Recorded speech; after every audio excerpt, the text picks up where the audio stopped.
नमस्कार, जय हिंद, वंदे मातरम। दोस्तों, आखिरकार वो दिन आ चुका है जिसका वर्षों बरस से इंतजार था हर एक डीएलएड और बीएड छात्र को। दोस्तों, देखा जाए तो बीएड बनाम बीटीसी का मामला आज निर्णायक मोड़ पर पहुंच चुका है और ये नाजुक मोड़ है। अगर छोटी सी भी गलती किसी ने कर दी तो हमेशा हमेशा के लिए वो बाहर हो जाएगा। तो दोस्तों, यहाँ पर सबसे ज़्यादा अगर खतरे की घंटी है तो वो सिर्फ बीएड कैंडिडेट्स के लिए है, क्योंकि बीएड कैंडिडेट्स के ही भविष्य का निर्धारण होगा कि उनको रहना है या बाहर जाना है। और साथ ही साथ अगर बीएड का इंक्लूजन होता है तो ऐसे में बहुत सारे डीएलएड या बीएसटीसी या जेबीटी जो एस्पिरेंट्स हैं उनके लिए भी खतरे की घंटी होगी, क्योंकि बहुत सारे कंपटीशन के फेर में छंट सकते हैं। तो ये मामले हैं, अपनी अपनी पीड़ाएं हैं, अपने अपने दर्द हैं, सभी समेट कर पहुंचे हैं माननीय सर्वोच्च न्यायालय।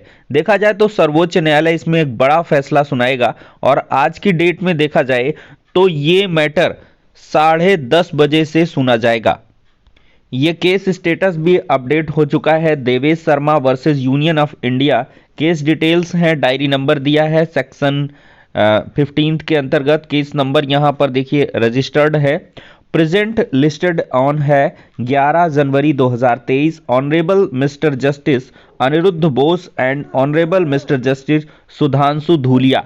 सुधांशु धूलिया जी एक ऐसे एडवोकेट हैं जो लगातार इस मैटर पर आर्गुमेंट के साथ साथ क्वेश्चंस भी रेज कर रहे हैं। बहुत सारे प्रश्न सुधांशु धूलिया जी ने किए हैं और ज़्यादातर देखा जाए तो जो डीएलएड कैंडिडेट्स हैं उनके पक्ष को सुधांशु धूलिया जी ने ही रखा है। भले ही वो प्रश्नों के आधार पर प्रश्न रखे गए हों, सबसे बड़ा सवाल खुद की तुलना सुधांशु धूलिया जी ने एक डीएलएड कैंडिडेट से की कि अगर मान लीजिए कि मैं डीएलएड कैंडिडेट हूं, एनसीटीई से डायरेक्ट सवाल था, मीनाक्षी मैम रिप्रेजेंट कर रही थी एनसीटी को, तो उन्होंने क्वेश्चन किया सुधांशु धूलिया जी ने कि मान लीजिए मैं एक डीएलएड कैंडिडेट हूं, मेरा पूरा जीवन इसी में लगा हुआ है, मेरा गोल, मेरा सब कुछ डीएलएड है, मैंने इस कोर्स में एडमिशन इसी वजह से लिया था कि इसमें कोई और नहीं आएगा, यानी कि प्राथमिक में सिर्फ मैं ही हूं, लेकिन ऐन वक्त पर किसी दूसरे कोर्स को आप अलाउ कर दोगे तो मेरे भविष्य का, मेरे अधिकारों का क्या होगा? क्योंकि मैं तो लिमिटेड हूँ, बाउंडेड हूँ 1 to 5 के लिए, 6 to 8 हायर सेकेंडरी या 11, 12, 10 इन सब कक्षाओं के शिक्षण के लिए तो मैं एलिजिबल ही नहीं हूँ। मेरे पास बेसिक क्राइटेरिया ही नहीं फुलफिल कर रहा हूँ। जबकि जो बीएड है उसको हायर एजुकेशन के लिए आपने अलाउड कर रखा है, अब उनको एक अतिरिक्त एडिशनल मौका दे रहे हो, तो ये कैसे चलेगा? और साथ ही साथ इन्होंने इसकी भी आलोचना की कि आप 6 महीने का ब्रिज कोर्स क्यों ला रहे हैं? अगर बीएड कैंडिडेट्स आप क्वालिटी टीचर्स की बात कर रहे हो कि क्वालिटी टीचर्स को अपॉइंट करना आरटीई एक्ट 2009 के अंतर्गत आता है, तो कौन सा क्वालिटी टीचर होगा जो पहले से सारी एलिजिबिलिटी को एक्वायर कर रहा है वो, या जो सिलेक्शन के बाद 6 महीने का एक ब्रिज कोर्स करेगा और फिर वो बेसिक क्राइटेरिया को फुलफिल करेगा? तो ये बहुत बड़े क्वेश्चन है दो। और साथ ही साथ ये भी प्रश्न रहा कि कहाँ आपने सर्वे किया कि जो योग्य अभ्यर्थी हैं वो नहीं मिल रहे हैं। उन्होंने कहा केवीएस के अनुशंसा पर आपने पूरा अमेंडमेंट कर दिया, तो क्या केवीएस पूरा इंडिया है? उन्होंने साफ तौर पर कहा क्या केवीएस पूरा इंडिया है? पूरा देश केवीएस पर ही डिपेंडेंट है। और भी बहुत सारी संस्थाएं हैं और भी बहुत सारे भर्ती बोर्ड हैं, क्या उनका आपने सर्वे किया है?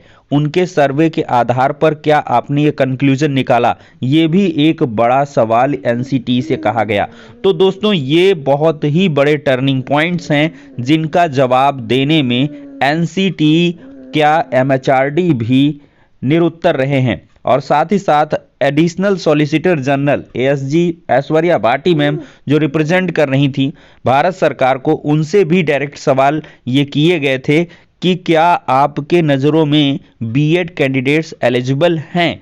तो साफ तौर पर उनका जवाब था कि no, BEd candidates are not eligible, but we are going through a bridge course of 6 month. उन्होंने बाद में जोड़ा कि हाँ बिल्कुल सही बात है कि बीएड कैंडिडेट्स एलिजिबल नहीं हैं, इसी वजह से तो हम 6 महीने का ब्रिज कोर्स ला रहे हैं।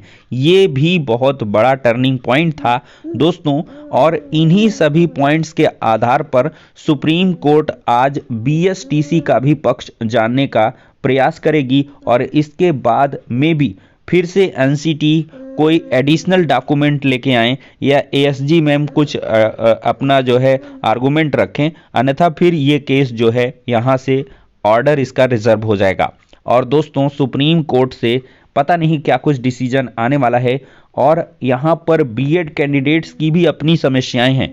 एनसीटीई ने जब संशोधन कर दिया, गैजेट निकाल दिया, और 2018 में जब ये चीज़ें घटित हुई तो 18 के बाद बीएड कॉलेजों में एडमिशन की बाढ़ आ गई, और 18 के बाद से जिन अभ्यर्थियों ने डीएलएड ना करके बीएड में डायरेक्ट एडमिशन लिया, अगर कोई विपरीत आदेश आता है तो उन बीएड कैंडिडेट्स का क्या होगा, ये भी एक विचारणीय प्रश्न है। एक ऐसे नाजुक मोड़ पर यह केस जा पहुंचा है जहां से जज साहब को भी लगता है कि इसमें क्या कुछ आखिरकार डिसीजन दिया जाए जो कि सबके लिए समान रूप से लागू हो।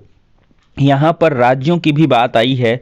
पॉलिसी मैटर की अगर बात कही जाए तो पॉलिसी मैटर बताया गया है, और ये जो है एएसजी मैम ने कहा है कि ये पॉलिसी मैटर है। तो पॉलिसी मैटर की अगर हम बात करें तो कोई एक संस्था हर एक राज्य के नीतिगत फैसलों को कैसे जो है यहाँ पर ओवरकम कर सकती है।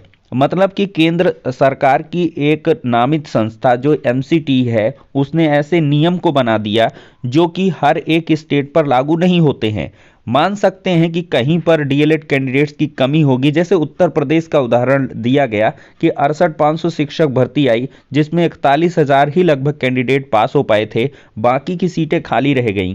तो ऐसे में क्या राजस्थान जैसे राज्यों में ये लागू हो पाएगा, जबकि राजस्थान में बहुत ही ज़्यादा बीएसटीसी के कैंडिडेट ऑलरेडी वहाँ पर जो है मौजूद हैं। तो ये बहुत सारे तथ्य हैं और बहुत सारी बातें हैं जो सुप्रीम कोर्ट ने कल ही जान ली हैं। अब इसमें बहुत कुछ मामला नहीं बचा है, और पूरी दोस्तों उम्मीद है कि आज की डेट में ये मामला जो है रिजर्व हो जाएगा और यहाँ से एक बड़ा डिसीजन निकल के आएगा। अगर देखा जाए दोस्तों तो यहाँ बीएड के छात्रों के जो मजबूत पक्ष हैं वो यही है कि जो भी एलिजिबिलिटी को डिसाइड करने वाली संस्था है वो एनसीटीई है। एनसीटीई ही एक ऐसी संस्था है जो ये डिसाइड करती है कि किस मतलब लेवल पर कौन सा टीचर किन एलिजिबिलिटी के साथ अलाउ होगा, और उसी एनसीटीई ने बीएड कैंडिडेट्स को अलाउ कर दिया है, और बशर्ते उसकी कंडीशन लगाई है कि 6 महीने का इनको ब्रिज कोर्स करना होगा। और सबसे बड़ी बात कि जब राज्य और केंद्र के नियमों में कॉन्फ्लिक्ट हो तो शिक्षा का जो मामला है ये समवर्ती सूची में आता है, और समवर्ती सूची में अगर देखा जाए तो केंद्र को ये पावर होती है कि वो अपने रूल्स को बनाएगी, और जब भी विवाद की स्थिति आएगी तो केंद्र के बनाए गए नियमों को ही सही माना जाएगा और उसी को प्राथमिकता दी जाएगी। तो यहाँ पर भी यही मामला है। तमाम सारी राज्य सरकारें हैं जो बीएड को अलाउ कर रही हैं, बहुत बाहर कर रही हैं, तो ऐसे में कॉन्फ्लिक्ट है। और एमएचआरडी जो केंद्रीय संस्था है और केंद्र सरकार ने डिसाइड किया कि भाई बीएड को अलाउ हम करेंगे, तो यहाँ पर एक ये भी मजबूत पॉइंट बीएड के पक्ष में जाता है।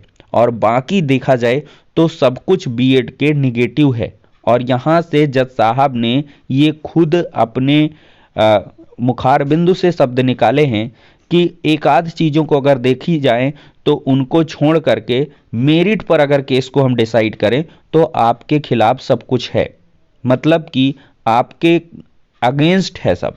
ये एएसजी मैम को डायरेक्टली कहा है। अगर किसी ने लाइव हियरिंग कल देखी होगी तो उसने ये चीज़ें सुनी होंगी, क्योंकि दोस्तों मैं कोई गलत चीज़ नहीं बताता हूँ, जो भी मैंने आंखों देखी सुनी है और देखा है, समझा है, जांचा है, परखा है, उसी के आधार पर मैं कंक्लूजन देता हूं। और बाकी माननीय सर्वोच्च न्यायालय में बैठे दो न्यायमूर्ति ये डिसाइड करेंगे कि आखिरकार इस मामले में क्या कुछ होने वाला है। और बहुत कुछ उन्होंने कल सुन भी लिया है, समझ भी लिया है।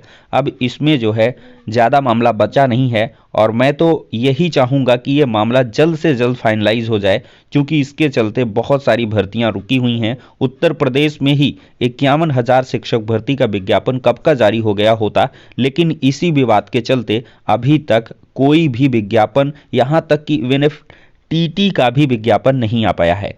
तो इन्हीं बातों के साथ दोस्तों वीडियो को खत्म करेंगे, लेकिन सभी लोग वीडियो को लाइक एंड शेयर बिल्कुल करें और चैनल पर पहली बार आए हैं तो सब्सक्राइब कर लें, क्योंकि लेटेस्ट लाइव इन्फॉर्मेशन आपको इसी चैनल के माध्यम से ऑथेंटिक तरीके से दी जाती है। और दोस्तों 10:30 बजे से जैसे ही सुप्रीम कोर्ट में सुनवाई शुरू हो जाएगी, हम पल पल की अपडेट इस चैनल के माध्यम से आपको पहुंचाते रहेंगे।